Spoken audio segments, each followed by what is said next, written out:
The detour because of the bridge repair on westbound Houston Harte will continue for the next several weeks. This afternoon, workers continued repairs underneath the Main Street Bridge. That section of Houston Harte for westbound traffic will remain closed until repairs are completed.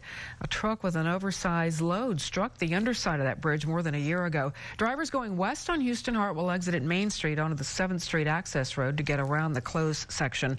TxDOT officials say the repairs could take several weeks.